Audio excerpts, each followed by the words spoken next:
여러분, 우리가 하품하는 사람 옆에 있으면 덩달아 하품을 하게 되죠. 조는 사람 옆에 앉아 있으면 어떻게 되나요? 스스로 우리도 졸리는 현상을 경험합니다. 그래서 심리적으로 우울한 사람 옆에 있으면 또 우리도 함께 우울해진다, 그런 표현을 하기도 하고요. 그런데 또 그 반면에 잘 웃는 사람 옆에 앉아 있으면 자연스럽게 마음이 풀어지고 덩달아 웃게 되기도 합니다. 이것을 인지과학 영역에서는 거울신경세포 현상이라 그렇게 부르더군요.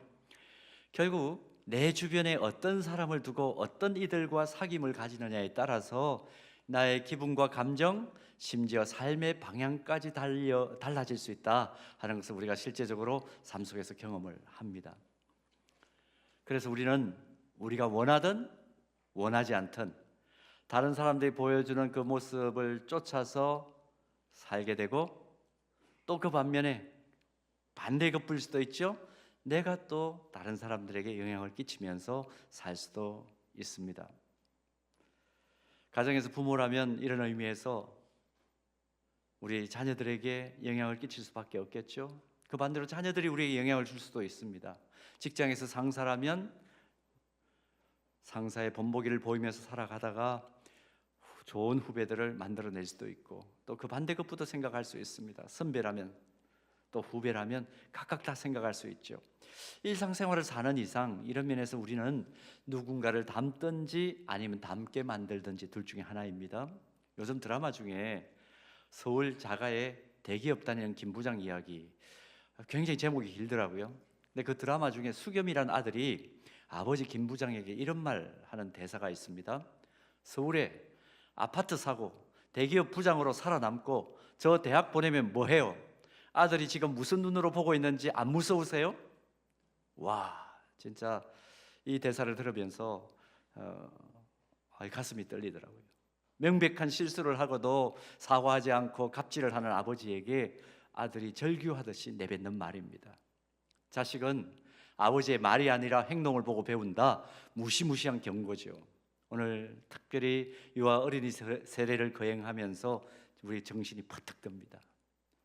오늘 세례받은 저 아이들의 눈을 무서워해야 저 아이들에게 더 좋은 교회, 더 건강한 교회를 우리가 개성시킬 수 있을 텐데, 그런 마음이 듭니다. 교회에서 어른으로 존경받는 분들, 또 존중받는 분들, 선배님들께서는 반드시 명심해야 할 것입니다. 아이들이 어른들의 하는 말들을 다 이해하지는 못해도 정서적으로 예민하게 듣고 있다는 것입니다. 물론 그보다 더 무서운 것은 하나님께서는 우리의 귓속말도 다 듣고 계신다, 또 마음의 이야기하는 것조차도 다 알고 계신다 하는 것이 더 무서운 사실이죠. 그러므로 하나님 앞에서도 늘 경외함을 가지고 우리가 말하고 행동해야 되지만, 또 아이들을 위해서도 좋은 설교, 좋은 프로그램을 제공하는 것도 중요하지만 우리의 말은 좀 줄이고 믿는 대로 사는 정직하고 성숙한 어른 성도들이 되어야 되겠다 하는 것을 유아 어린이 세례를 베풀 때마다 생각하게 되는 것입니다. 우리 의지와는 상관없이 모든 사람들이 주목하고 또 다른 사람들의 시선을 받게 되어 있는 것이 바로 우리의 삶이로구나 하는 것을 깨닫게 되는 거죠. 저도 저 자신을 놓고 볼 때 그런 생각을 종종 할 때가 있습니다. 목회자이기 때문에 더 많은 시선을 받을 수밖에 없어요. 자기 의지와는 상관없이 본보기가 되기 때문에 늘 조심스럽습니다. 특히 기독교는 말의 종교가 아니라 몸의 종교이기 때문에 사역의 시간이 길어질수록 이거 더 어렵다는 그 사실을 절감합니다. 그러므로 우리가 그리스도인이 되고 믿음으로 구원받으면 그것으로 끝이 아니다 하는 것을 깨닫게 되죠. 그리스도인이 된 이후에 매일 매 순간 그 삶이 성숙하게 변화되어 가야 하는데, 우리가 어떤 삶으로 변화되어 가야 하고 어떤 분을 닮아가야 할 것인가, 늘 우리의 관심사여야 하는 것입니다. 무엇이 그러면 우리가 변해가야 할 궁극적인 목표이고 지향점이겠습니까? 히브리서 12장 2절을 보면 아주 명료하게 기록되어 있죠. 우리가 변화하고 성숙해 가야 할 궁극적인 목표를 이렇게 정리해 줍니다. 함께 봉독합니다. 믿음의 주여 또 온전하게 하시는 이 예수를 바라보자. 그는 그 앞에 있는 기쁨을 위하여 십자가를 참으사 부끄러움을 개의치 아니하시더니 하나님 보좌 우편에 앉으셨느니라. 아멘. 하나님의 자녀로 부름받은 우리가 계속 성숙해 가고 변화해 가야 할 목표 누구이십니까? 예수 그리스도. 이제 오늘 본문을 보면 일찍이 예수 그리스도를 변화의 목표로 삼고 계속 변화되고 성숙된 우리 믿음의 선배 한 사람을 만납니다. 오네시보로라는 인물입니다. 빵 이름 같기도 한데요. 오네시보로. 저는 오네시보로 그러면 자꾸 카스테라가 생각이 납니다. 오네시보로. 오네시보로 또 소보로 빵도 생각이 좀 나고. 근데 그 이름의 뜻이 중요합니다. 유익한 사람, 쓸모 있는 사람, 도움이 되는 사람. 정말 이름값을 하면서 살아간 사람이에요. 먼저 오늘 본문 15절 말씀 보면 사도 바울이 아주 뼈아픈 자기 상황을 이야기하는 내용이 기록되어 있죠. 복음을 전하다가 로마 감옥에 갇혔습니다. 아시아 교회들 사이에 그 소문이 퍼졌는데 많은 사람들이 이 사도 바울처럼 될까봐 두려워하면서 교회를 떠났다. 그 상황을 기록하고 있습니다. 근데 그들 중에 부겔로라는 사람도 있었고 허모게네라는 사람도 있었다는 겁니다. 교회를 떠나버린 사람 가운데 초대교회 역사가들의 증언을 들어보면 이 부겔로와 허모게네라는 사람 참 악한 사람이에요. 바울이 감옥에 갇혔다는 소식이 들리자마자 성도들에게 야, 너희들도 저렇게 될 수 있다. 너희들도 저렇게 바울처럼 감옥에 갇히고 고통당할 수 있다. 선동을 해가지고 마음을 낙심시키고 교회를 떠나도록 하는데 앞장선 인물들이었다는 겁니다. 일어나지도 않은 일을 일어날 것처럼 또 일어난 것처럼 과대 포장해서 이야기하고 은혜의 질서를 무너뜨리고 사람들의 마음을 어지럽히고 선동하고 공동체를 결국은 공경에 빠뜨리는 사람만큼 나쁜 사람 없어요. 나쁜 사람이에요. 요즘으로 말하면 가짜 뉴스를 퍼뜨린 못되고 못난 사람들입니다. 그런데 이런 어려움이 있는 그 상황 속에 오네시보로가 있었습니다. 이 사람에 관해서는 에베소 교회 성도였다는 것 외에는 별로 알려진 내용이 없습니다. 그런데 우리가 함께 읽은 이 짧은 본문 속에서 더할 나위 없이 칭찬을 받고 있는 것 우리가 확인합니다. 바울이 2번씩이나 오네시보로 자신은 물론이고 그의 가문에까지 긍휼을 베풀어 달라고 기도하는 것을 보면 정말 대단한 복음 사역의 동력자였다 하는 것을 확인할 수 있죠. 도대체 바울이 오네시보로의 무엇을 보고 이렇게 칭찬했던 것일까? 본문을 보면 2가지 측면에서 사도 바울이 오네시보로를 칭찬하는 것을 확인합니다. 첫 번째 측면은 이것이에요. 다른 사람의 마음을 격려하고 소생케 하는 사람이 오네시보로였다. 그 사실을 확인합니다. 본문 16절에 17절 말씀 보면 오네시보로는 감옥에 갇혀 고생하고 있는 사도 바울에게 자주 찾아가서 그를 위로하고 격려하면서 지친 바울의 마음을 어떻게 했다 그러죠? 소생케 했다. 그렇게 기록하고 있습니다. 소생케 했다. 당시 문헌을 연구해 보면 디모데후서를 쓰고 있는 바울의 상황은 2번째 로마 감옥에 갇혀 있을 때였습니다. 바울이 첫 번째 감옥에 수감되어 있었을 때는 수감이라기보다는 가택연금이라 표현해야 옳을 것입니다. 그렇게 힘들지 않았습니다. 그때는 누구라도 자유롭게 만날 수 있었고 허락을 받으면 가까운 곳에 왕래도 할 수 있었던 그런 상황이었습니다. 그러다가 로마 황제를 만나서 면담을 한 이후에 풀려나게 되죠. 오늘 오후 예배 후에 상영하게 될 바울 영화를 좀 보시면 이런 바울 서신이 기록된 여러 과정들이나 맥락적 이해를 할 수 있기 때문에 여러분 같이 좀 영상을 보시면 좋을 것 같아요. 그럼 설교자들이 불필요한 이야기들을 안 해도 되니까요. 배경 얘기를 안 해도 되니까. 자, 그런데 바울이 다시 체포되었습니다. 2번째로 수감이 됐어요. 로마 감옥에. 이건 차원이 다른 구금 상태로 있었던 것으로 확인됩니다. 상황이 지난번과는 많이 달라져서 이번에는 풀려날 가망이 거의 없었습니다. 머지않아 순교당할 것이라는 그런 긴장감이 감도는 상황이었습니다. 그런데 오네시보로는 바울이 왜 감옥에 들어가 있는지, 어떤 상황에 처해 있는지 그 상황을 뻔히 알면서도 사도 바울 곁으로 더 친밀하게 다가왔다는 것입니다.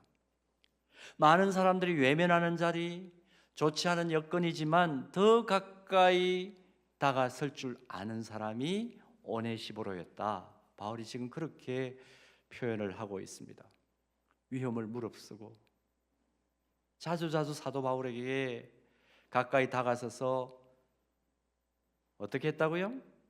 본문 16절 보면 격려했다, 그렇게 정언합니다. 격려했다. 여기서 격려해 주었다, 격려한다, 이 말은 원어로 아나프시쿠라는 말인데요, 마음을 시원하게 해준다, 그런 뜻입니다. 영어로 표현한다면 리프레시 시킨다. 우리 그렇게 자주 표현하죠. 리프레시 시킨다.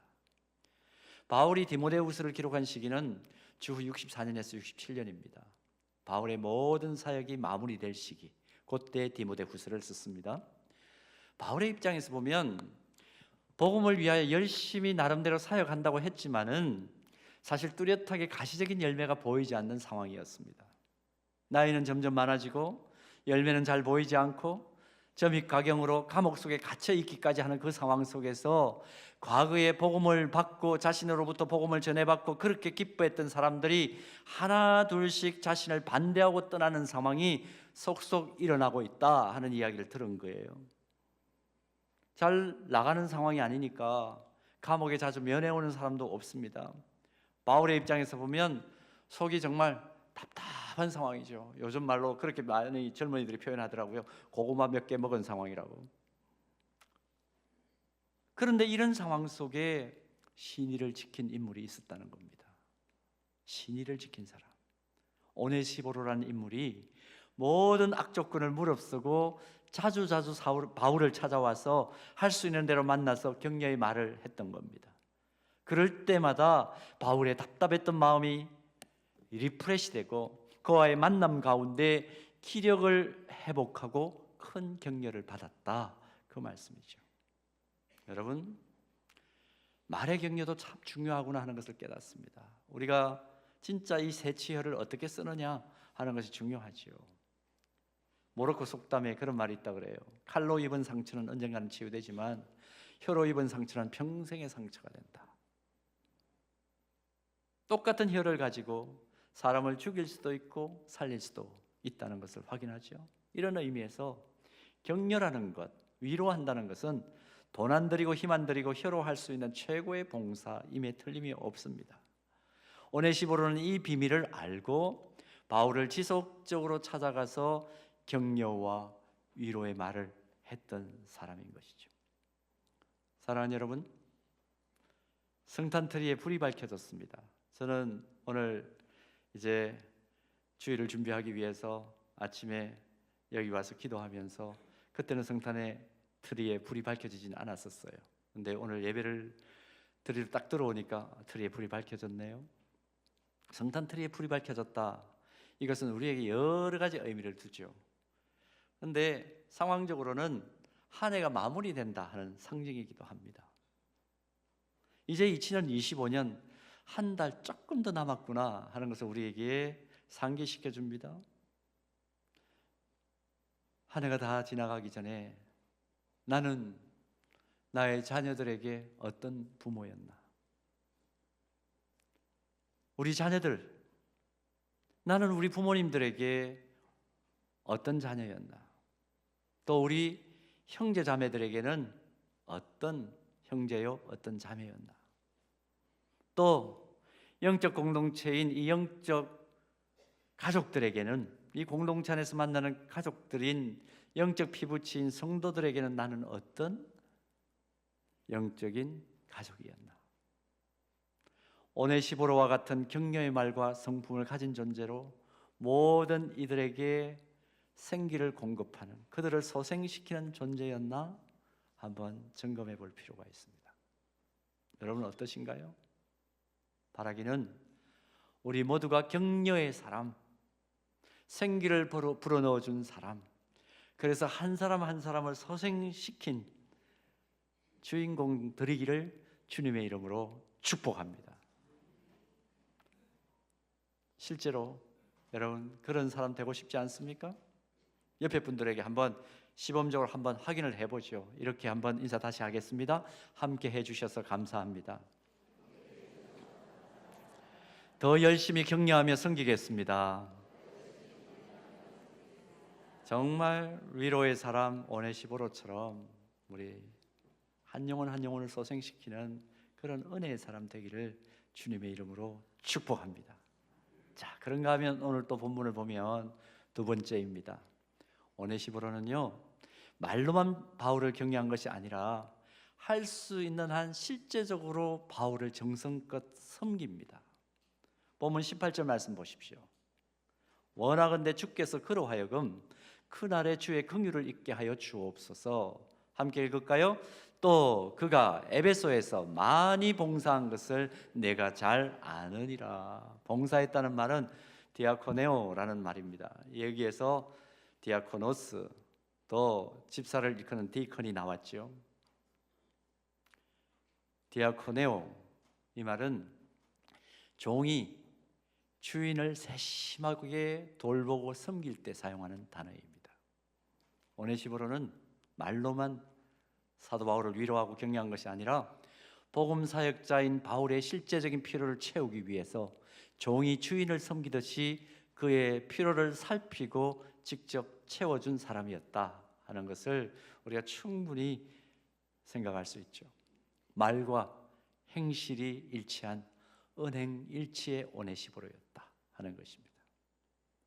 사도 바울이 기록한 본문 10절의 이 어투와 괄호 속에 들어있는 사심없는 이 특별 축복 기도의 내용을 보면 오네시보로의 섬김이 얼마나 정성이 지극했고 세밀했는지를 우린 미루고 짐작할 수가 있습니다. 그리고 이 섬김과 봉사에 사도 바울이 얼마나 깊이 감동을 받고 감격했는지를 파악할 수가 있어요. 여러분, 세상에서 제일 먼 거리의 여행이 어디와 어디 사이라고 그럽니까? 머리에서 가슴으로의 여행이다. 그렇게 우리가 이야기를 자주 하죠. 알아요. 그런데 그것이 우리 가슴을 뜨겁게 열정으로 데펴주지 않으면 그거 제일 먼 거리의 여행이다. 그렇게 말합니다. 그런데 그보다 더 먼 여행길이 있다고 그러죠.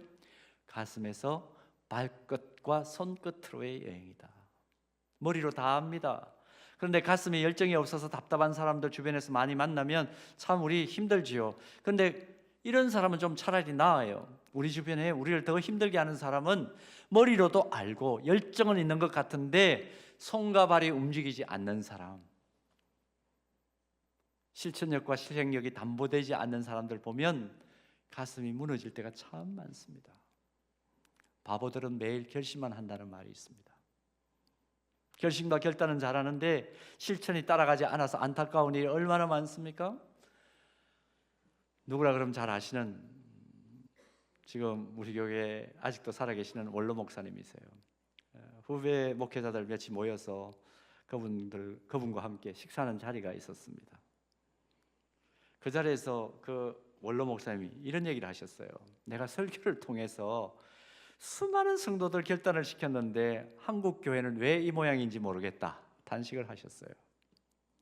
그때 아주 또 명철한 한 목사가 그 자리에 있었는데요, 이런 말 했습니다. 무릎 꿇고 결심만 하다가 무릎이 굳어버린 거지요 뭐.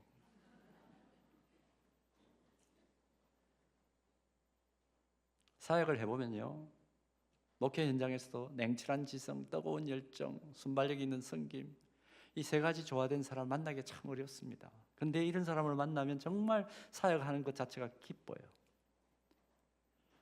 사랑하는 여러분, 여러분들은 하나님의 일을 하는 데 있었으나 또 여러분들의 직장에 일을 하는 데 있었으나 또 가정에서 어떤 사람입니까? 성탄트리 불이 켜졌으니까 2025년을 마무리할 때가 왔구나, 우리 그 생각한다 그랬죠?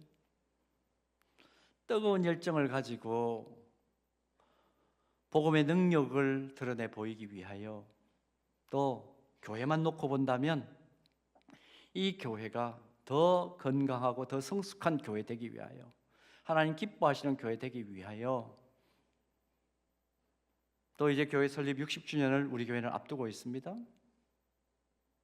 나는 과연 2025년을 어떻게 걸어왔고 어떻게 동력해 왔는가, 헌신해 왔는가? 일단 교회만 놓고 보면 한번 점검해 볼 필요가 있습니다. 새해를 맞이합니다. 어떻게 해야 할 것인가? 사실은 제가 주기도문 강해를 조금 뒤로 미루고 오늘 이 설교를 하는 이유가 있어요. 다음 주까지 여러분들께서 새하봉 지원서를 내셔야 하기 때문입니다. 아니, 이런 설교를 안 하니까요, 안 내요. 왜 안 내세요? 이 목사님 혼자서 열일 하세요. 좋은 교회 다니고 싶으니까요, 혼자서 열일 하세요. 좋은 교회는 다니고 싶고 좋은 교회를 만드는 데는 함께 헌신하고 싶지 않고 어떻게 하겠다는 겁니까 도대체? 뭘 어쩌자는 거예요? 여러분, 좋은 교회를 다니고 싶은 꿈이 있으십니까? 좋은 교회를 세우기 위하여 함께 동력해 주시기를 소원합니다. 역시 아멘은 7분만. 좋은 교회의 꿈이 있습니까? 다 무릎이 굳어버려가지고 결단만 하고 아무런 걸음도 걷지 않고 손에 수고도 하지 않는 그런 상황 속에서 여러분 좋은 교회의 꿈을 가지십니까? 좋은 교회는 절대로 저절로 이루어지지 않습니다. 함께 합시다. 말만 하는 사람 되지 말고 함께 섬기는 종들이 벌떼같이 일어날 때 비로소 60주년 맞이하면 뭐해요? 함께 동력하는 이들이 아무도 없는데 그냥 깃발만 펄럭거리실 겁니까? 우리 마음속에는 항상 어떤 영적 이기심이 있느냐 하면 내 주변에 오네시보로와 같은 사람이 있었으면 좋겠다. 내 인생에도 오네시보로와 같은 사람을 만났으면 좋겠다. 여러분 그런 생각 가지고 오늘 예배당을 나가시면 설교의 절반만 듣고 가신 겁니다. 가만히 묵상해 보면 이건 성경적이지 않아요. 웃으면 복이 온다는 말 있죠? 맞는 말입니다. 그런데 웃으면 복이 오지만 웃음을 주면 더 큰 복이 옵니다. 믿습니까? 성경적 진리는 아니지만 이거 사실이잖아요. 오네시보로와 같은 사람을 찾기만 하는 것이 아니라 오네시보로와 같은 사람이 되려고 한다면 하나님께서 우리를 통해 더 큰 복을 허락해 주실 줄 믿습니다. 가정도 마찬가지고 여러분 직장 공동체도 마찬가지일 거예요. 그러나 교회가 지금 시기적으로 또 내년을 준비하는 상황이니까 좋은 교회만 놓고 말씀을 드리겠습니다. 아름답고 좋은 교회, 건강하고 성숙하고 성장하는 교회, 이거 혼자 할 수 없습니다. 함께 세워야 가야만 하는 것입니다. 그래서 새해 사역을 준비하기 위해서 세상에서 가장 아름다운 봉사자를 찾는 이 시기에 오네시보로와 같은 사람 찾지만 말고 스스로 오네시보로가 되기를 자원하는 저와 여러분 되기를 축원합니다. 언제나 격려를 아끼지 않는 사람, 호흡이 있는 동안 주변 사람들에게 짐이 되는 것이 아니라 언제나 힘이 되기를 소원하는 저와 여러분 될 때에 우리 교회는 물론이고 그렇게 교회 안에서 훈련되어지고 거룩한 습관을 가진 사람들이 가정에 가서 새는 바가지 되겠어요? 가정도 바로 세울 겁니다. 직장도 바로 세울 겁니다. 관계하는 사람들도 바로 세울 겁니다. 악조건이지만 그 일이 분명한 영적 명분이 있고 그 일이 하나님께 영광이 되고 하나님께 기쁘시게 하는 일이면 또 성도들을 행복하게 하는 일이면 힘든 상황 속에서도 대가를 치르기를 기뻐하는 오네시보로와 같은 사람,